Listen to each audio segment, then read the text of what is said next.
तो ये last time हमने लास्ट लेक्चर में ये शुरू किया था चैप्टर। जो लेक्चर का टॉपिक है द एटायोलॉजी ऑफ ऑर्थोडोंटिक प्रॉब्लम। तो आज हम इसको इंशाल्लाह जो है ना वो खत्म करेंगे। हमने 20 स्लाइड कर ली थी।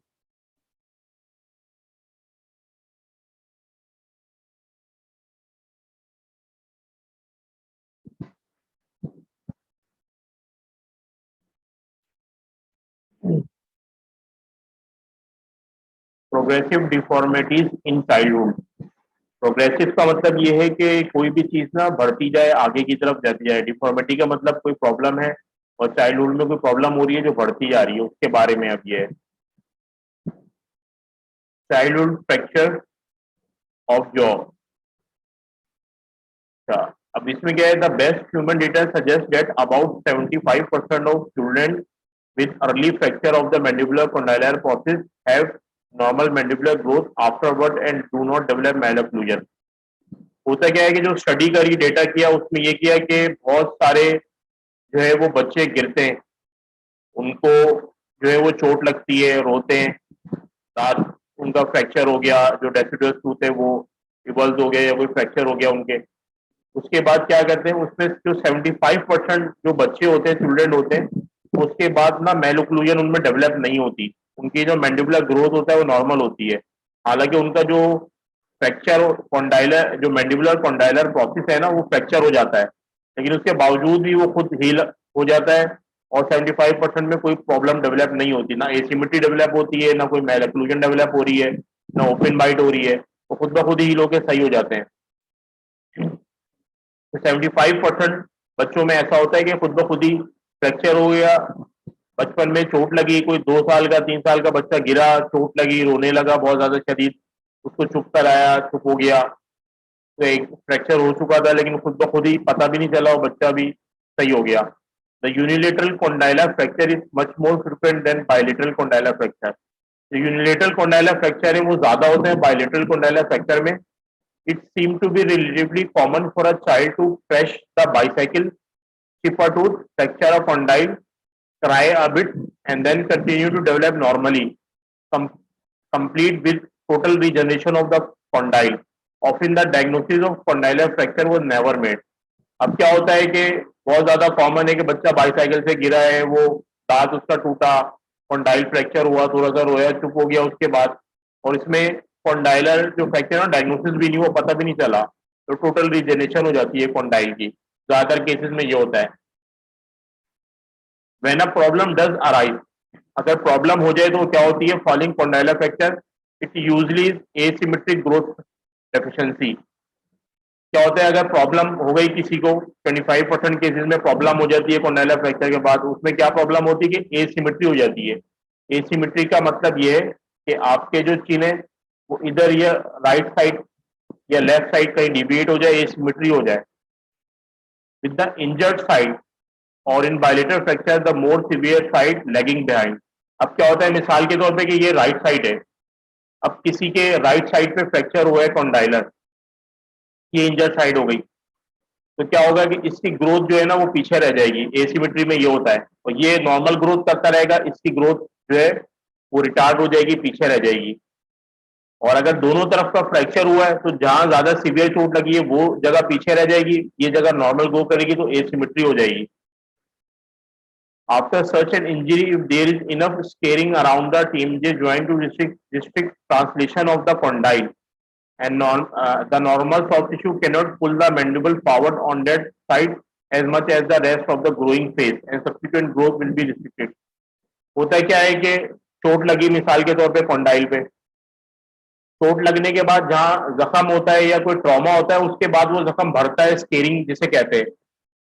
तो स्केरिंग से क्या होता है कि एक जहाँ फाइब्रस टिश्यू बंदा होता है, जो जो कॉन्डाइल होता है, कॉन्डाइल उसकी जब हम मैंडिबल को करते हैं ना तो ट्रांसलेशन होती है।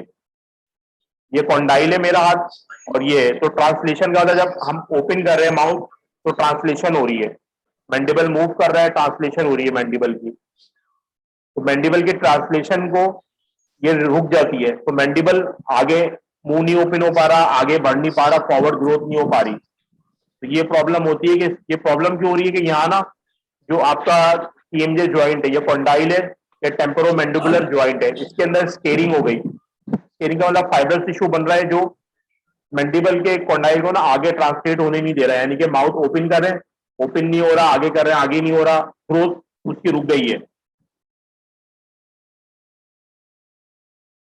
अच्छा, अब इसमें इलाज क्या है? Little if any advantage from surgical open reduction of the condylar fracture in the child. The additional scarring produced by surgery could make things worse. अब क्या होता है कि बच्चों में अगर कॉन्डाइलर फ्रैक्चर हो गया तो हम जो है सर्जरी करके कट लगा के ओपन करके कॉन्डाइल को हम लोग ना प्लेट लगा के बंद नहीं करते, क्योंकि जितनी सर्जरी करेंगे उतना ज्यादा सॉफ्ट टिश्यू और स्केरिंग होगी और जो है ना प्रॉब्लम वर्स हो जाएगी। The best therapy therefore is the conservative management at the time of injury and early mobilisation of jaw to minimise any restriction of movement. अब इसकी ट्रीटमेंट क्या है? एक जनरल टर्म है कंजर्वेटिव मैनेजमेंट। कंजर्वेटिव मैनेजमेंट का क्या मतलब है कि आपने जो है वो ब्लीडिंग स्टॉप करी, एंटीबायोटिक दे दी, पेन किलर दे दिए, कंजर्वेटिव मैनेजमेंट कर रहे हैं आप। कंजर्वेटिव है यानी कि कोई एक्टिव ट्रीटमेंट नहीं कर रहे। और क्या करेंगे कि जॉ को मूवमेंट जो है ना वो जारी रखेंगे, जॉ की मूवमेंट जारी रखी, ताकि अगर मूवमेंट उसकी होती रहेगी जॉ की तो उसको जॉ को बंद नहीं करना, यानी कि आपने जॉ को बंद नहीं किया, एक जगह पे रोका नहीं, उसकी मूवमेंट जारी रखी, तो जो टिश्यू बन रहा होगा ना वो ज्यादा रिस्ट्रिक्ट मूवमेंट नहीं करेगा। तो बच्चों में ये होता है अलग थोड़ी सी। और अगर अडल्ट का कॉन्डाइल फ्रैक्चर हो जाए अडल्ट पेशेंट का तो ट्रीटमेंट अलग होती है उसकी। ये प्रॉपर जो है इसका मैक्सिलोफेशियल सर्जरी में बताते हैं, लेकिन इससे जो ऑर्थो के हिसाब से वो मैंने बताया आपको। एक और प्रॉब्लम है मसल डिसफंक्शन, यानी कि जो मसल्स हैं वो डिसफंक्शन हो गए। उसमें एक loss of part of the musculature is most likely to result from damage to the motor nerve. क्या होता है कि मसल है, अब मसल जो है वो खत्म हो रहा है या लॉस ऑफ पार्ट हो रहा है, क्यों? क्योंकि जो मसल की ना एक मोटर नर्व होती है, अगर वो डैमेज हो जाए तो मसल जो है ना एट्रोफी हो जाता है। Muscle atrophy when it motor nerve is loss, यानी कि मसल का साइज जो है वो कम हो जाता है, एट्रोफी हो जाती है अगर उसकी मोटर नर्व डैमेज हो जाए तो। The result would be under development of that part of the face with the deficient of both soft and hard tissue. अब मिसाल के तौर पे अगर किसी की यहाँ की जो है वो मोटर नर्व डैमेज हो गई, इधर का जो फेस का अंडर डेवलपमेंट हो जाएगी, फेस की मसल एट्रोफी हो जाएगा। आगे इनकी फोटो भी है, ये दिखाता हूँ। Facial asymmetry in a boy whose masseter muscle was largely missing on the left side. अब ये जो पेशेंट है ना इसका ये लेफ्ट साइड है, ये वाला जो है ना राइट साइड है, ये लेफ्ट साइड है, ये राइट साइड है, ये लेफ्ट साइड है, ये राइट साइड है। तो लेफ्ट साइड पे क्या है, मैसेटर मसल जो था ना वो मिसिंग था, मौजूद नहीं था। एसिमेट्री क्या हो गई? एसिमेट्री का मतलब ये है कि जो राइट साइड है और लेफ्ट साइड ना वो बराबर नहीं है, तो ये एसिमेट्री है इस पेशेंट के। एक और चीज है टॉर्टिकोलिस। टॉर्टिकोलिस का मतलब है twisting of the head caused by excessive tonic contraction of the neck muscle on one side, primarily the sternocleidomastoid muscle। यहाँ पर जो है sternocleidomastoid muscle होता है, उसमें क्या होता है कि टॉर्टिकोलिस में क्या होता है कि हेड आपका ना ट्विस्ट हो जाता है, या इधर हो जाएगा या इधर हो जाएगा, क्योंकि एक साइड का जो मसल है ना sternocleidomastoid मसल वो कॉन्ट्रैक्ट हो जाता है, excessive tonic contraction of the neck muscle, तो ये टॉर्टिकोलिस है। ये जैसे इस पेशेंट में लेफ्ट स्टर्नोक्लेडोमास्टोइड मसल जो लेफ्ट साइड है ना वो स्टर्नोक्लेड मसल इन्वॉल्व है, तो फेस ना हल्का सा इधर हो जाएगा या उधर हो जाएगा, डिपेंड करता है सिवियरिटी कैसी है, तो ये एसिमेट्री आ जाएगी। टॉर्टिकोलिस का पेशेंट है ये 6 ईयर का, और जो इसकी राइट साइड है और लेफ्ट साइड है वो बराबर नहीं है, तो जब राइट साइड लेफ्ट साइड बराबर नहीं होते तो उसको एसिमेट्री बोलते हैं। तो जब मसल्स में प्रॉब्लम होती है तब भी एसिमेट्री हो सकती है, जरूरी नहीं कि बोन में प्रॉब्लम हो, मसल में प्रॉब्लम है तो एसिमेट्री हो सकती है, बोन में प्रॉब्लम है तब भी एसिमेट्री हो सकती है। अब क्या है, डिस्टर्बेंसेस अराइजिंग इन एडोलेसेंस और अर्ली अडल्ट टाइप। अब क्या है कि डिस्टर्बेंसेस का मतलब कि प्रॉब्लम हो रही है एडोलेसेंस का मतलब कि उसके जो एडल्ट होने से पहले की जो स्टेज होती है जुवेनाइल के बाद की, जब सेकेंडरी सेक्सुअल कैरेक्टर आ रहे होते हैं तो उसको एडोलेसेंस कहते हैं। एडोलेसेंस के टाइम पे कोई प्रॉब्लम हो रही हो या अर्ली अडल्ट के अभी अडल्ट बना है पेशेंट तो उस टाइम पे कोई प्रॉब्लम हो रही हो, उसके बारे में अब ये है। Occasionally unilateral excessive growth of the mandible occur in individual who seem metabolically normal. कभी कभी ऐसा होता है कि यूनिलेटरल एक्सेसिव मैंडिबल की एक साइड से ग्रोथ हो जाती है कुछ इंडिविजुअल में जिसमें वैसे कोई बीमारी नहीं होती, मेटाबॉलिक नॉर्मल होता है। Why this occur is entirely unknown, यानी कि इसका कोई रीजन नहीं है। It is most likely in girls between the age 15 to 28 but may occur as early as 8 और late as 30 in either sex. जरूरी नहीं कि गर्ल्स में हो, बॉयज में भी हो सकता है। 15 से 20 साल की उम्र में होता है कॉमनली, लेकिन 8 साल से 30 साल में भी हो सकता है। The condition formally was condylar hyperplasia. इस कंडीशन को क्या कहते थे पहले? कॉन्डाइलर हाइपरप्लेजिया, यानी कि आपका जो कॉन्डाइल है वो हाइपरप्लेजिया बड़ा हो गया है, जिसको कॉन्डाइलर हाइपरप्लेजिया कहते थे। And proliferation of the condylar cartridge is a permanent aspect. अब इसमें क्या होता है कि कॉन्डाइलर कार्ट्रिज है, कॉन्डाइल का जो कार्ट्रिज है वो प्रोलिफरेट ज्यादा कर जाता है।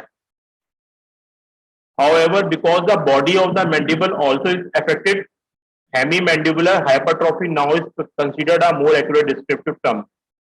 पहले इस बीमारी को क्या कहते थे कि एक तरफ का राइट साइड का या लेफ्ट साइड का कॉन्डाइल हाइपरप्लेजिया हो गया है, सही है। लेकिन इसमें क्या होता है कि बॉडी ऑफ द मैंडिबल भी जो है वो भी इफेक्ट होती है। तो अब इसका नाम जो है वो चेंज करके हेमी मैंडिबुलर हाइपरट्रॉफी कर दिया है, यानी कि हेमी मैंडिबुलर एक साइड का मैंडिबुलर की हाइपरट्रॉफी हो गई है, दूसरी तरफ का नॉर्मल है, या इधर की हो गई है इधर का नॉर्मल है, डिपेंड करता है। The excessive growth may stop spontaneously, but in severe cases, removal of affected condyle and reconstruction of the area are necessary. तो कभी कभी होता है कि जैसे एक तरफ के जो मैंडिबल है ना उसकी ग्रोथ बढ़ गई है, हाइपरट्रॉफी हो गई है, तो कभी कभी खुद भी स्टॉप हो जाती है। लेकिन तो सिवियर केसेस में पूरा कॉन्डाइल रिमूव करना पड़ता है और रिकंस्ट्रक्शन करनी पड़ती है। तो ये एक पेशेंट है, तो ये फोटोग्राफ भी मैंने प्रॉफिट से लिए। सारी जितनी फोटोग्राफ है ना सारी प्रॉफिट से है। तो इसमें फेशियल ये सिमिट्री है इस पेशेंट के। 21-year-old woman developed gradually in her late teen because of excessive growth of the mandible on the left side। ये इसकी लेफ्ट साइड है, ये लेफ्ट साइड है, ये लेफ्ट साइड है। और ये जो कॉन्डाइल दिखाया है ना ये लेफ्ट साइड का दिखाया है।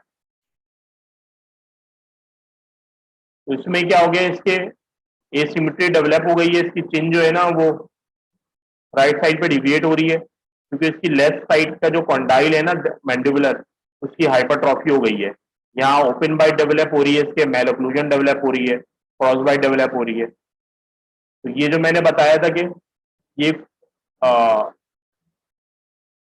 ये जो है इसको है हेमी मैंडिबुलर हाइपरट्रॉफी है इसको, जिसकी कॉज अननोन है। फिर एक बीमारी होती है अडल्ट में, एक्रोमेगैली।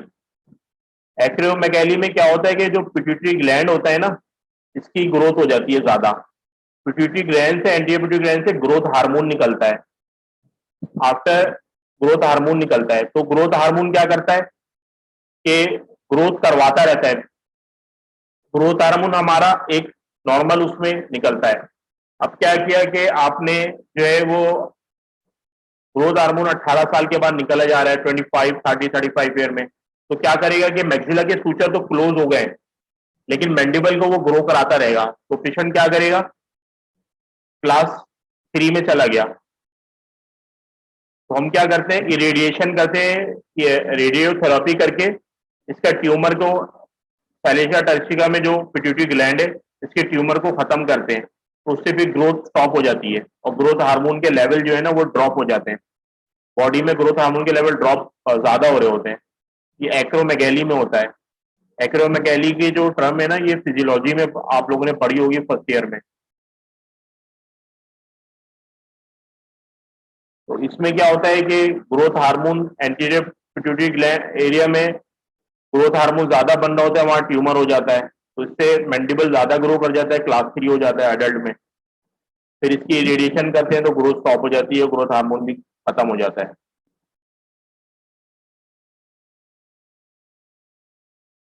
अब आगे disturbances of dental development. Disturbances of dental development, dental development में क्या डिस्टर्बेंसेस हो रही है। उसमें एक ये कि आपकी कॉन्जेनेटली मिसिंग टीथ, कुछ तो दांत होते हैं ना, हमारे टीथ होते हैं, वो मिसिंग होते हैं, यानी कि मौजूद नहीं होते। उसमें हमारे पास 3 टर्म है, एक एनोडोंशिया है।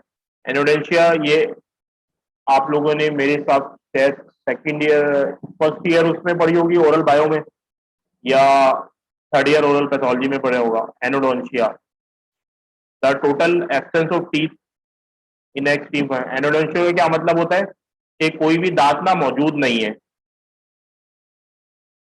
उसको कहते हैं anodontia. The term oligodontia refer to a congenitally absence of many but not all teeth. Oligodontia का मतलब होता है कि काफी सारे दांत मौजूद नहीं है, एब्सेंट है, लेकिन कुछ मौजूद है। और हाइपोडोंशिया का implies the absence of only few teeth. Hypodontia में क्या है, फ्यू टीथ है, और ओलिगोडेंशिया में क्या है, मैनी टीथ है। अच्छा, किसी को हाइपोडोंशिया और ओलिगोडेंशिया का फर्क पता है? पता है तो बताया, वरना नहीं बोल दे, ताकि मैं फिर बता दूं आगे।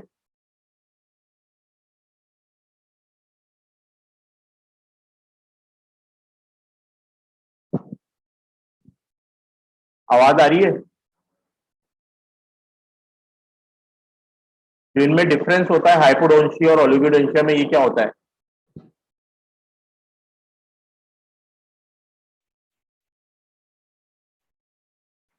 आवाज आ रही है मेरी?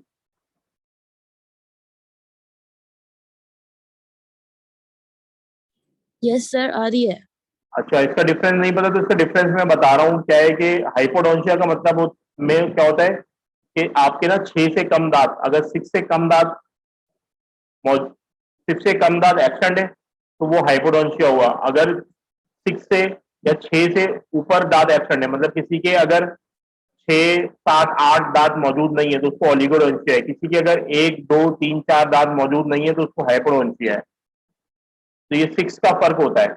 6 से अगर कम है तो 6 से कम एब्सेंट है, मतलब 2 एब्सेंट है, 3 एब्सेंट है, 4 दांत एब्सेंट है, तो उसको हाइपोडोंशिया है। लेकिन अगर किसी को 6, 7, 8, 9, 10 दांत उसके मौजूद नहीं है तो उसको ओलिगोडोंशिया है। दोनों में फर्क ये है, ये बात बुक में नहीं लिखी है। Because the primary tooth but give rise to the permanent tooth, but there will be no permanent tooth if the primary preceder was absent.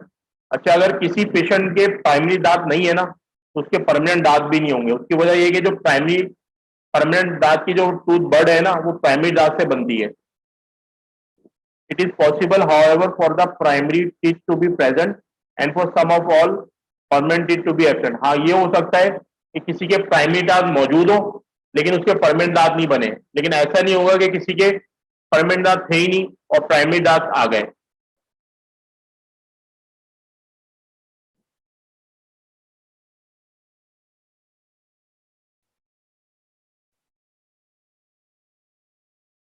फिर एक है, ये भी पढ़ा हुआ है, इसका नाम सुना होगा, एक्टोडर्मल डिस्प्लेजिया। एक्टोडर्मल डिस्प्लेजिया में क्या होता है कि ये पेशेंट है, फोटोग्राफ ये भी बुक से लिए, इसको एक्टोडर्मल डिस्प्लेजिया है और ये इसका ओपीजी है। एक्टोडर्मल डिस्प्लेजिया में क्या है, anodontia and oligodontia usually associated with the systemic abnormality ectodermal dysplasia which has a genetic basis. Ectodermal dysplasia का जेनेटिक बेसिस है, जीन्स की वजह से होता है। इसमें एनोडोंशिया या ओलिगोडेंशिया होता है। इंडिविजुअल विद एक्टोडर्मल डिस्प्लेजिया है थिन एंड स्पेयर हेयर। इसके क्या होते हैं कि बाल कम होते हैं और थिन होते हैं, पतले होते हैं, and an absence of sweat gland. और इसके क्या होते हैं कि जो स्वेट ग्लैंड होता है ना, इससे पसीना बनता है, स्वेट ग्लैंड वो एब्सेंट होते हैं इस पेशेंट में। In addition to characteristically missing teeth, और कुछ दांत मिसिंग होते हैं। जैसे इसमें क्या है,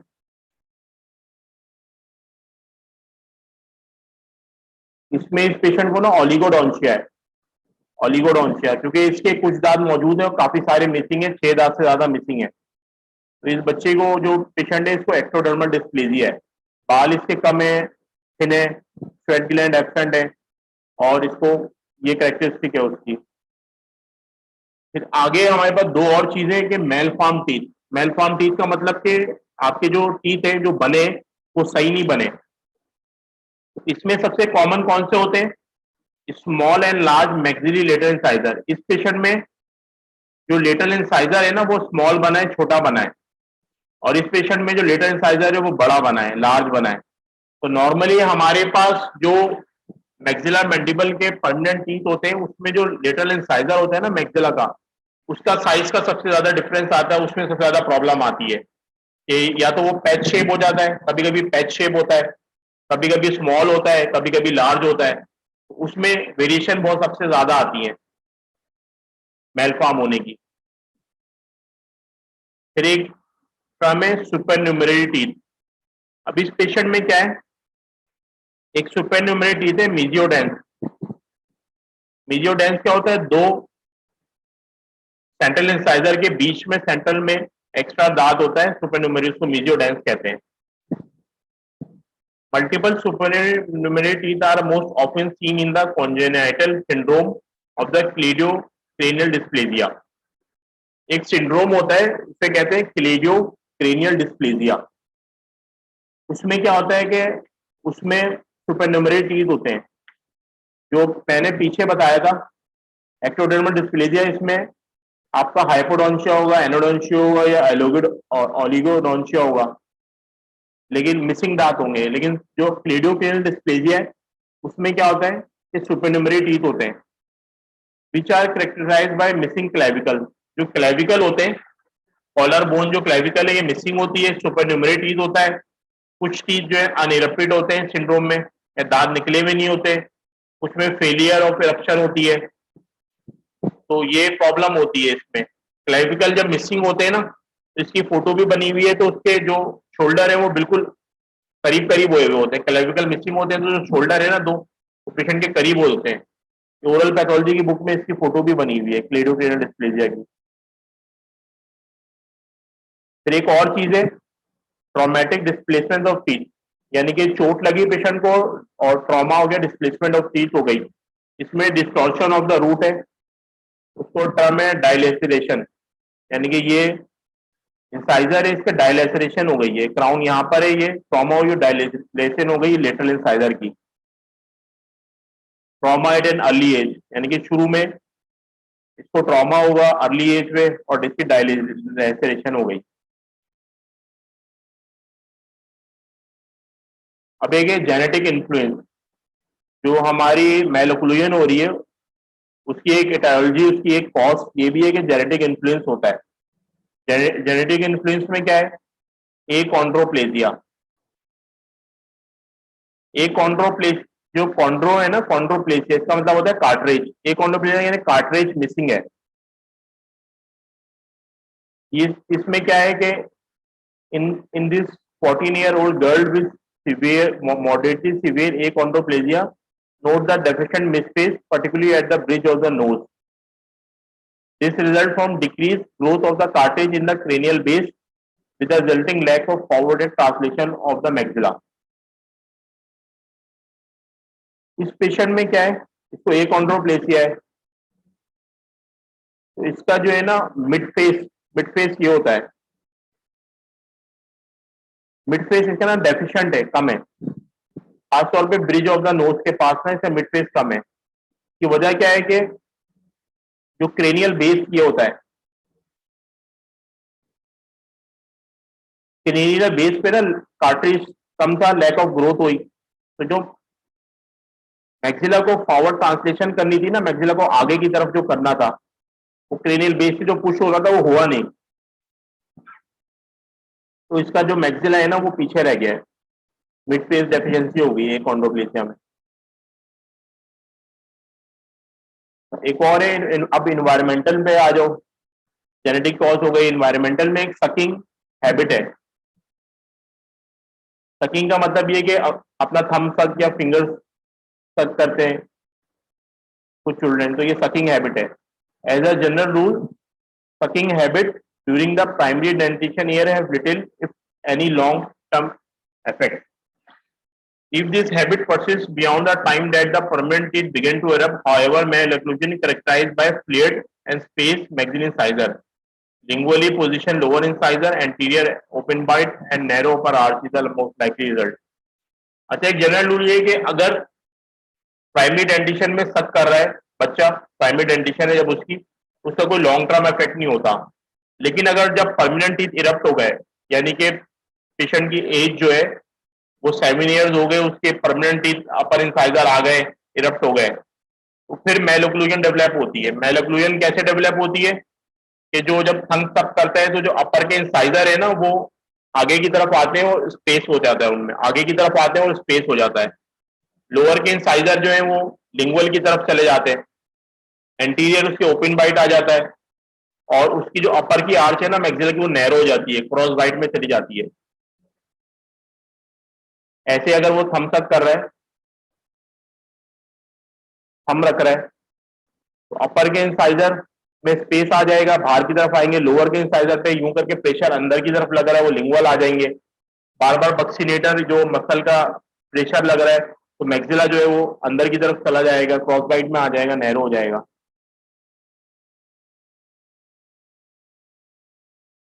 और एंटीरियर ओपन बाइट हो जाएगी। Correlates better with the number of hours per day of sucking than the magnitude of pressure. Children who suck vigorously but intermittently may not displace the incisor much of it, whereas the other particular, those who sleep with the thumb or finger between the teeth all night can cause a significant malocclusion. अच्छा, जो जो sucking की habit है ना, sucking की जो habit है, थम सकना, थम की सकिंग या फिंगर, तो ये डिपेंड करती है सबसे ज्यादा ना कि कितने घंटे बच्चा कर रहा है। ये डिपेंड नहीं करती कि कितने प्रेशर से कितना जोर लगा के वो कर रहा है, डिपेंड करती है कि कितना घंटा वो कर रहा है, कितने ज्यादा घंटे कर रहा है दिन में। अच्छा, बहुत सारे बच्चे जो है वो क्या करते हैं कि बहुत ज्यादा जोर से कर रहे होते हैं थम सकिंग, लेकिन वो थोड़े थोड़े टाइम के लिए कर रहे होते हैं, तो उनमें प्रॉब्लम नहीं होती। लेकिन खासतौर पे जो बच्चे जो थम या फिंगर को रात को लेके मुंह में सो जाते हैं, वो प्रोलॉन्ग आवर हो जाते हैं। प्रेशर कम होता है लेकिन प्रोलॉन्ग आवर हो जाते हैं, जिसकी वजह से उनके मैलोक्लूजन ज्यादा डेवलप के चांसेस होते हैं। जो लोग कम कर रहे हैं, जोर से कर रहे हैं, उनमें प्रॉब्लम नहीं है। जो लोग बहुत ज्यादा टाइम तक कर रहे हैं, उनमें प्रॉब्लम है। तो इसमें ड्यूरेशन मैटर करता है थम सकिंग में, ऑल नाइट थम सकिंग करने में ड्यूरेशन मैटर करता है।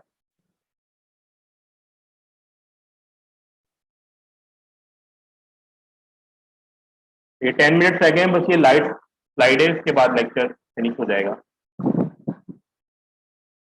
तो थम सकिंग ये फोटो दिखा रहा है। अब child sucking the thumb usually places it against the roof of the mouth, causing the pressure that pushes the lower incisor lingually and upper incisor labially। जैसे मैंने पहले बताया था कि चाइल्ड क्या करेगा, थम को जो रूफ ऑफ द माउथ है रखेगा, उससे क्या होगा, अपर इंसाइजर पे आगे की तरफ प्रेशर जाएगा, लोअर इंसाइजर पे पीछे की तरफ प्रेशर जाएगा। In addition the jaw is position downward, providing additional opportunity for the posterior teeth to erupt, and cheek pressure is increased while the tongue is lowered vertically away from the maxilla, posterior altering the equilibrium and control the width dimension। फिर क्या होगा कि जब finger रखी तो jaw आपका open हो गया, आपने थम रखा तो जॉ ओपन हो गया, तो जो पोस्टीरियर दांत है ना उनको इरप्ट होने का मौका मिलता है। तो इससे क्या होता है कि आपकी वर्टिकल डायमेंशन भी बढ़ रही होती है। फिर आपने जब ऊपर थम रखा है तो जो टंग है ना वो नीचे आ जाती है मैंडिबल पे, क्योंकि मैक्सिला पे आपने थंग रखा हुआ है। जो लिप का प्रेशर है ना वो ज्यादा बढ़ जाता है, तो मैक्सिला इससे नैरो हो जाता है। If the thumb is place on one side instead of the of in the mid line, the symmetry of the arch में बी अफेक्टेड। अच्छा, अब क्या होता है कि अगर बच्चा बीच में थम नहीं रख रहा, एक तरफ रख रहा है, लेफ्ट साइड पे या राइट साइड पे, तो उस तरह सिमिट्री भी एसिमिट्री भी हो जाती है आर्च की, तो ये भी प्रॉब्लम आती है। तो ये आज का ये लेक्चर जो है ना वो खत्म हो गया है। ये वाला टॉपिक जो चैप्टर था ये खत्म हो गया है, ये भी मिड टर्म में इंक्लूड होगा। और बाकी यहाँ तक किसी को कुछ समझ में नहीं आया तो बता दो।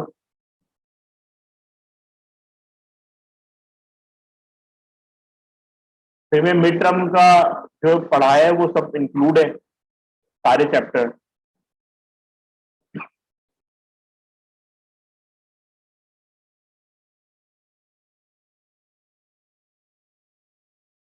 ये यहाँ तक समझ में आ गया? आवाज आ रही है मेरी?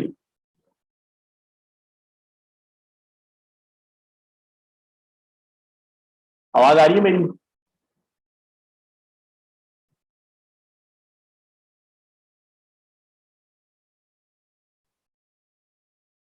तो यहाँ मैं फिर ये लेक्चर एंड कर रहा हूँ फिर।